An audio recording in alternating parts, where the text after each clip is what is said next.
The best job in opera? Stage directing.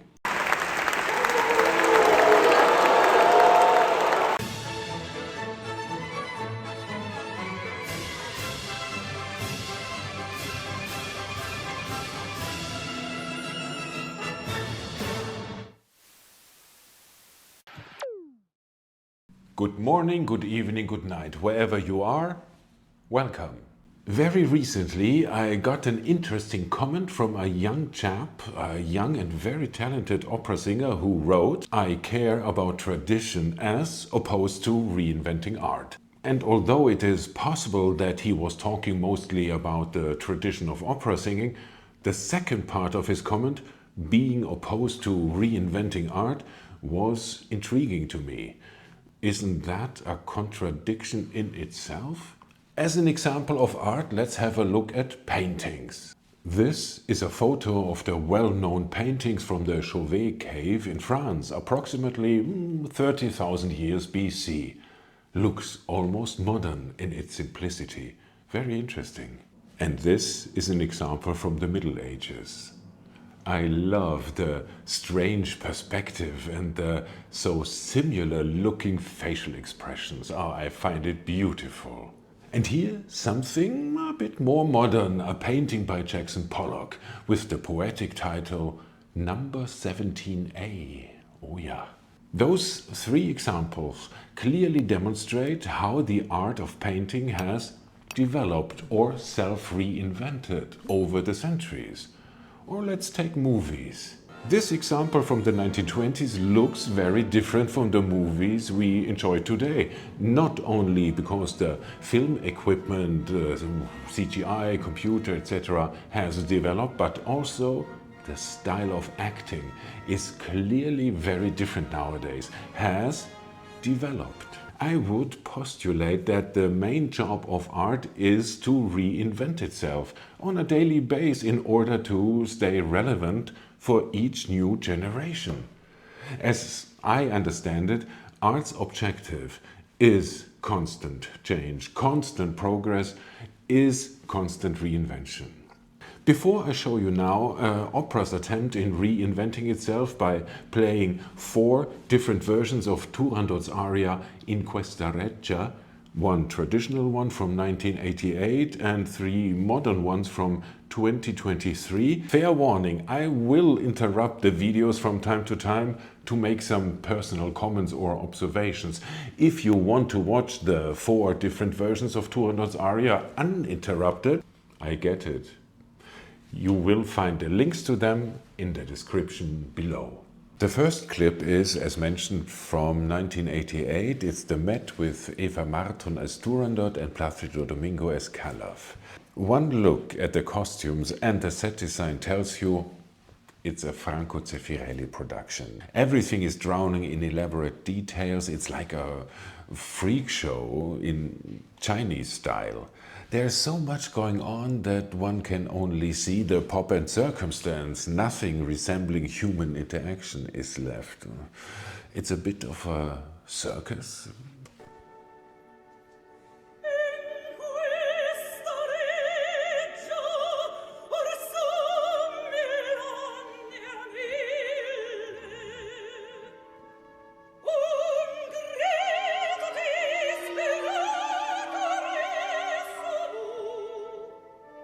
Eva Marton, she was a great Turandot. And her costume, I imagine it's not easy to sing with when you are restricted so much in your costume and what she's wearing on her head. I'm sure it's not easy.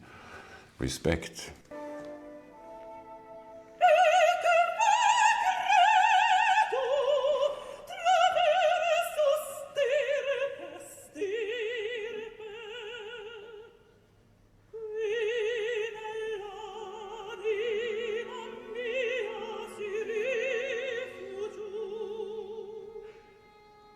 I'm sure Zeffirelli did his research. I'm sure he was looking through old drawings from the archives. I don't know. But is all of this really necessary to tell the story? I doubt it. So much is going on, all the extras, the dancers, all the details in the set designs.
Those dancers in the background making these, I don't know, Chinese movements with the veils or what? Why? It doesn't tell us anything. It's just, yeah, look what we can do, how many people we have on stage, and it's a show, and I don't want to see a show here.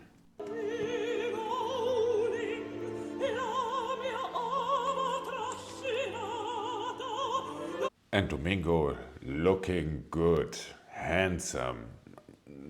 There's not much acting for him here. He has to listen, but yeah, looking good, that's something.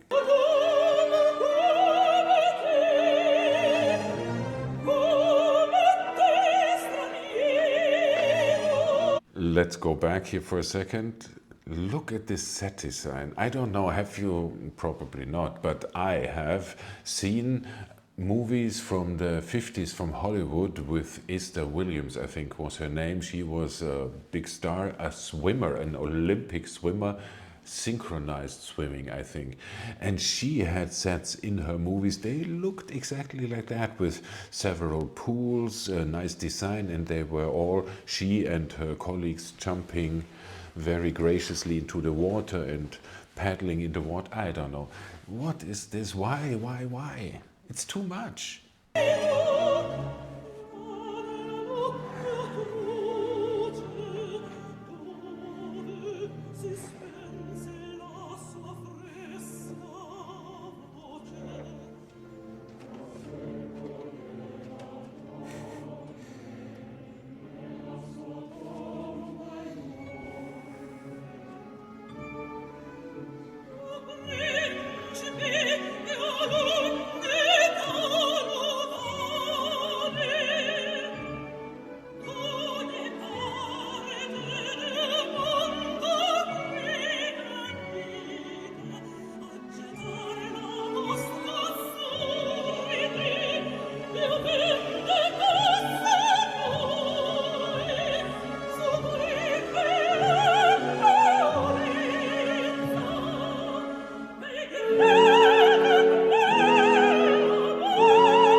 And do we really need those dancers in the background throwing the fabric up in the air and I don't know. Really nice, but why?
I mean, I get the idea that Zeffirelli wanted to show the strict protocol and ritualization of the imperial court, but I don't know, the whole production is like a bodybuilder on steroids, highly impressive on one side, but strangely disappointing.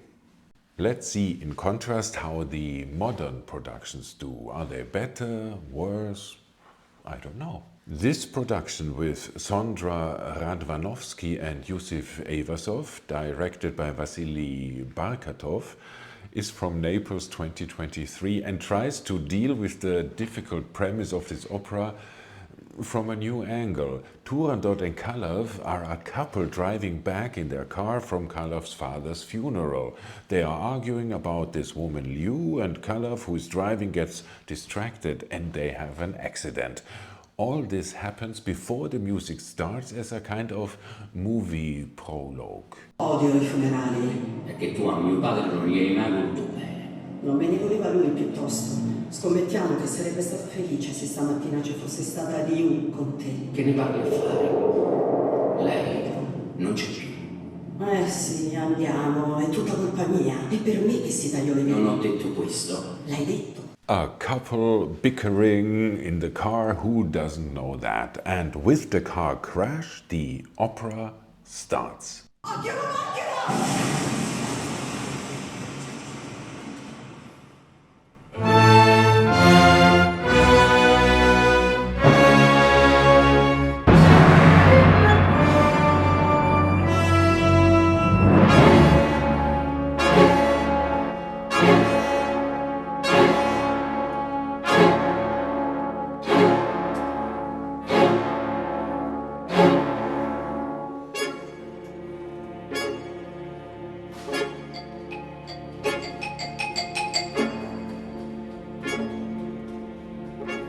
What do we see here? Kalev, on a stretcher, is being transported to the hospital. Turandot, who seems to be unharmed, goes with him. Back on the scene remains Kalev? How? Well, the idea behind this production is that Kalev and Turandot died in the car crash. And the whole opera happens in the moment they die. In the first act, Kalev sees himself laying in the emergency room while simultaneously strange things happen to him on stage and he is surrounded by even stranger people.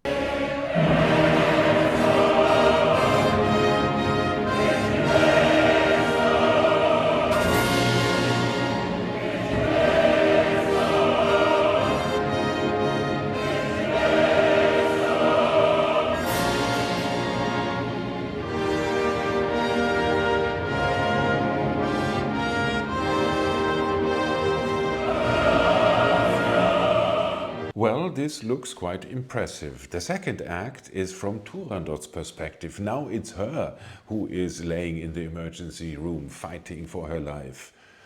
It's an interesting idea, but in the end it's more illustrative than revelatory. It's a fun twist, and it gives the director lots of excuses for bringing a bunch of bizarre personnel on the stage. But in the end, besides the funny car crash idea, it's pretty conventional. Let's listen to Turandot's aria.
Okay, there's a lot going on here, right? I mean, the photo of the little girl, obviously Turandot herself as a child, the innocent child is one thing. Then she gets an armor, obviously to protect herself against men in general, against Kalaf in special here. It's not easy for her to sing in while all this action takes place. I mean, she gets dressed and then you hear the noise of the, I don't know what the name of that is, this when the Scotch Arctic, I don't know how it's called.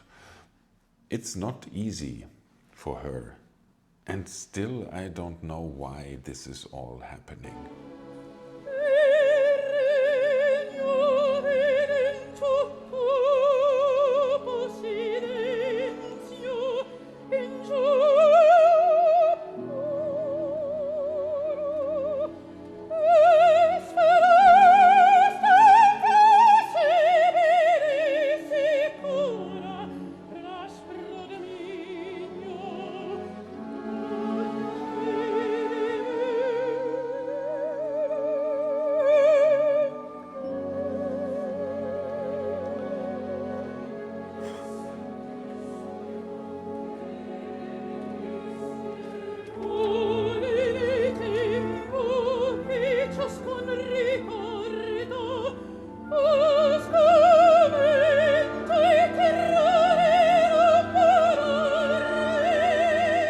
She's doing a really great job not being irritated by what's going on left and right, and very impressive.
Città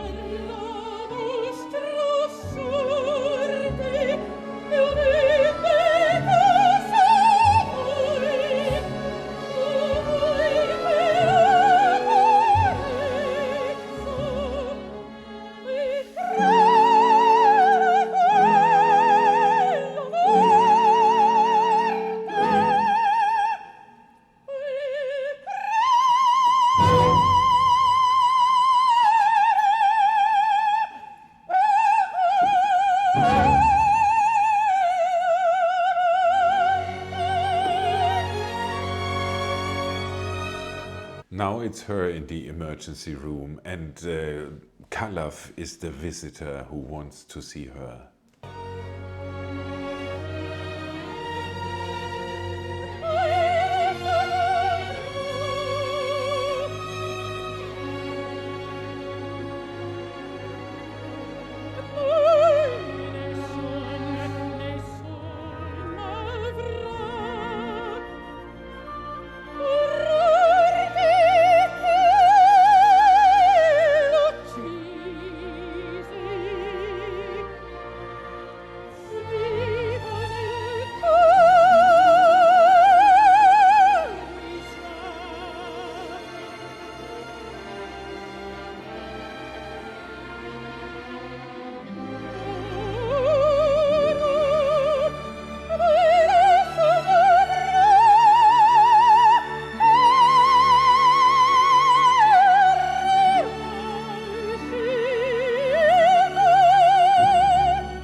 Very impressive, huh? How the emergency room disappears in the first or second or even third floor, I don't know. But why is this strange Gothic castle there? I don't know. But it looks good, and the audience might be happy or not. It's strange.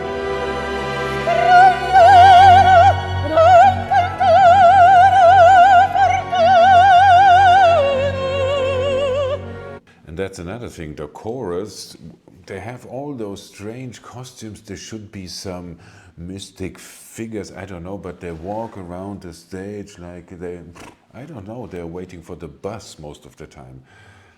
It's not good.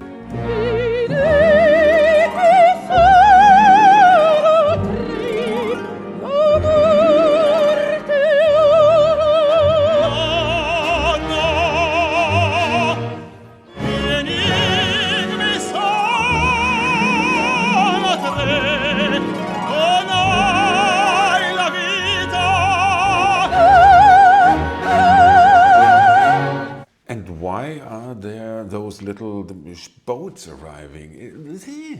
I don't understand.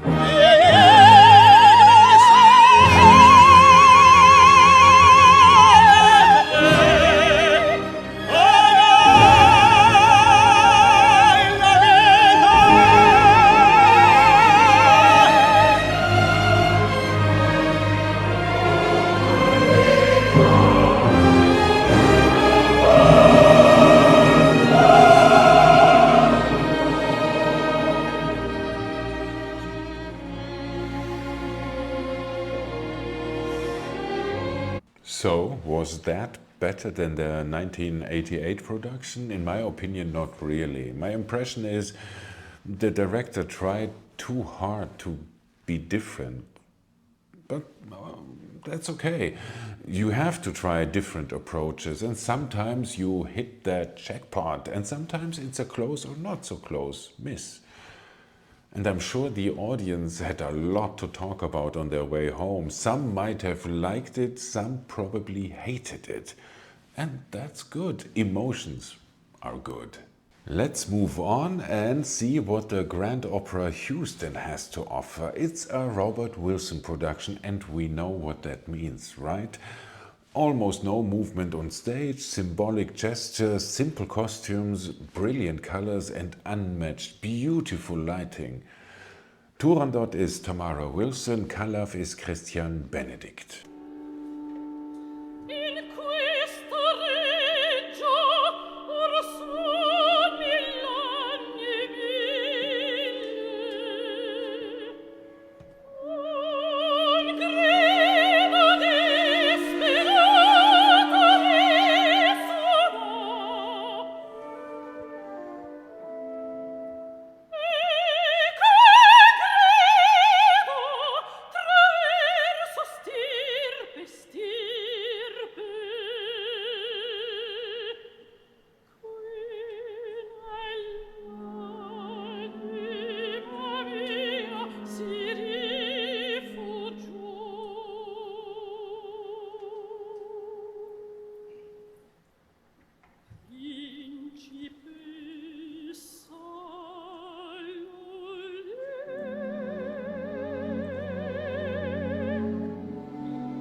what is to say about this? Wilson's directing is highly irritating during the first minutes, but eventually sucks you in, gets you hypnotized until you can't help but being fascinated. Don't ask me how he does it.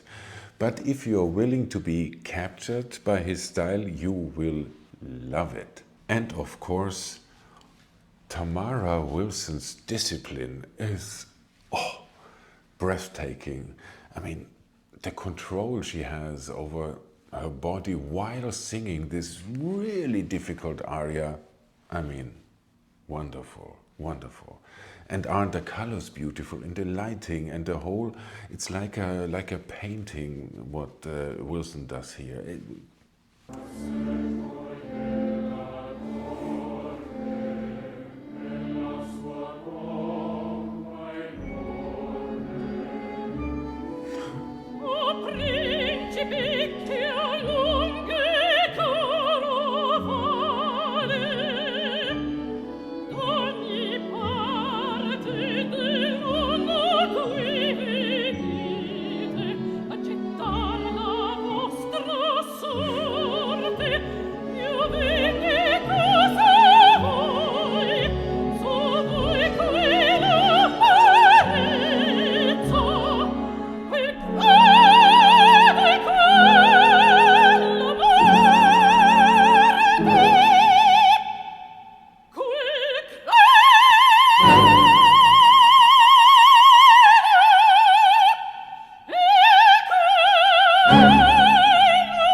Wow.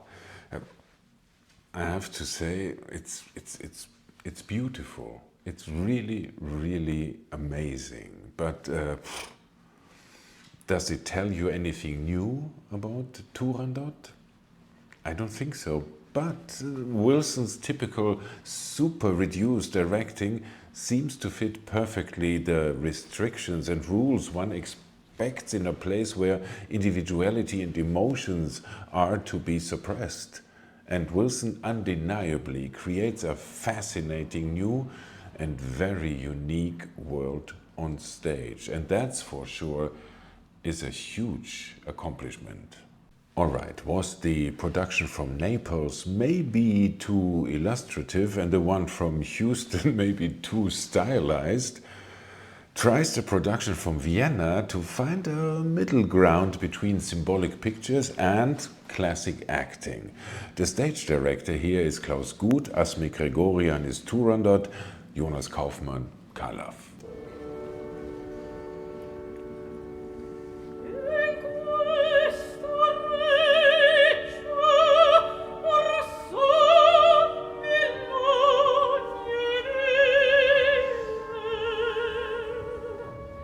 Here, of course, symbolic, the white dress, it's white like purity and of course like a wedding dress, and at the same time she is wearing a corset, a corsage, which binds her, so to say, so there's a lot to see. We are in Turandot's bedroom, it seems, right?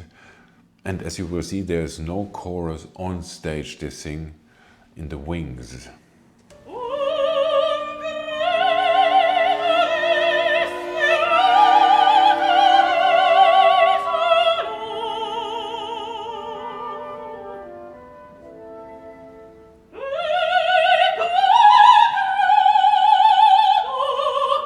Hello, who is this? Those four beauties, who are they? I don't know. But I kind of like them. They are creepy, they are spooky, but sweet at the same time with their pink dresses and the doll faces. Very strange.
You like this?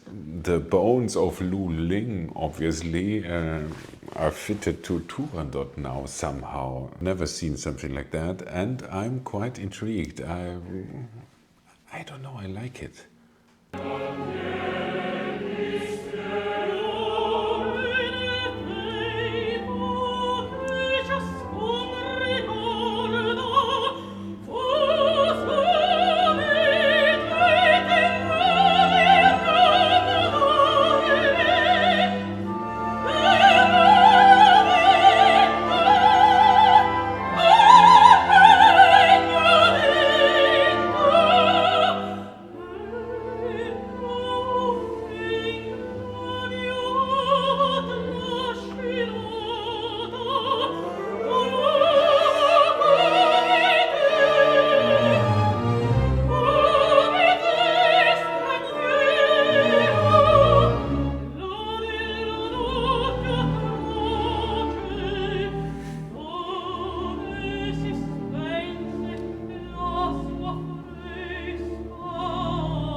What I really like is the precision of the extras or the moving actors, you have to say.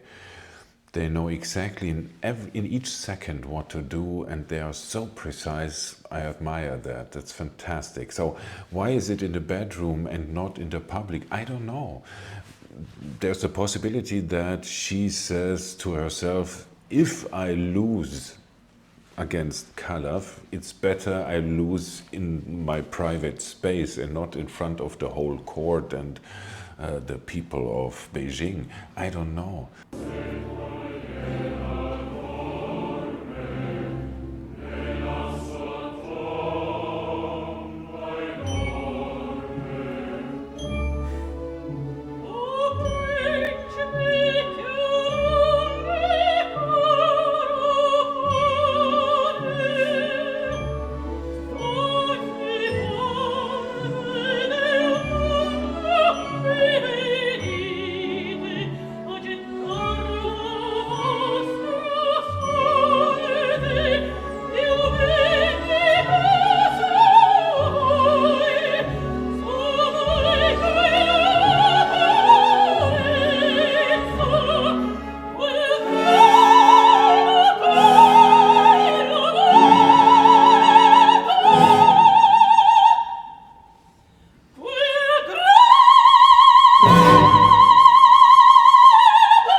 Is that her, herself, or Lu Ling, her great, great, great, whatever, forefather, foremother, I don't know. But it's very strong.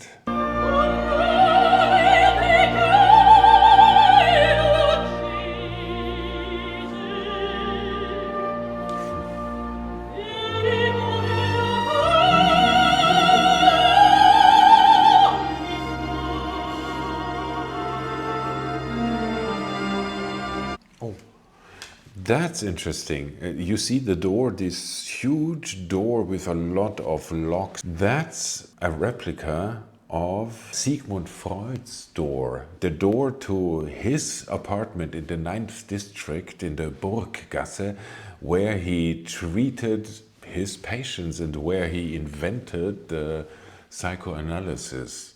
And it's very funny that he needed a door like in a castle to protect himself from the outside or from his demons, or I don't know, just saying. So it's very psychological here, obviously. Many associations are possible here, and I like that.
What's that? I mean, dried leaves or ashes?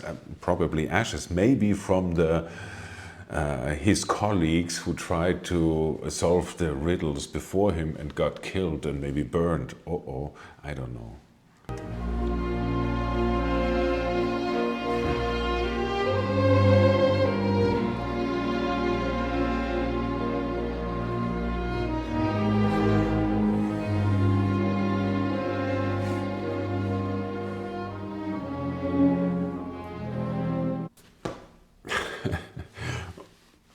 I don't know. I really like the aesthetic of this production. I find it fresh, I find it surprising, I find it inspiring. So I like it. I like it very much. I'm not trying to influence you here, but I like it. Well, that's it. Was one of the productions to your liking, or even more than one, or none? Let me know in the comments below if you thought that one of those performances reinvented art in a convincing manner. Or is the comment I was talking about at the beginning of my intro correct? Thank you for watching. I appreciate it very much, and I hope to see you again next time. Until then, please take care and ciao.